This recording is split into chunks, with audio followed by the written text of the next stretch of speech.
Labas. Na, jeigu tikrai dvejoji, ar tau to reikia, ar tau to nereikia, ir jeigu labai labai nenori, ir jeigu labai neturi laiko, ir jeigu jau tikrai labai nenori, tai šita stovykla yra kaip tik tau.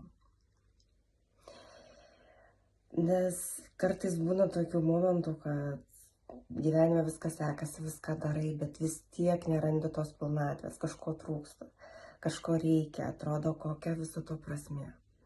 O po stovyklos atrodo viskas lyg ir stoja į vietas. Aišku, labai daug darbo yra su savim. Tačiau kas yra gražiausia, atsirado vidinė ramybė.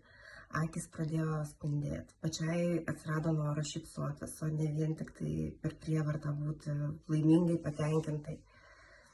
Atsirado ir labai daug laiko, laisvo laiko tam, ką noriu daryti, ką iš tikrųjų mėgstu daryti, o ne tai, ką turėčiau, ką reikia. Tai tikrai, jeigu dvejoji, jeigu nenori ir jeigu neturi laiko, tai ši stovykla kaip tik tau.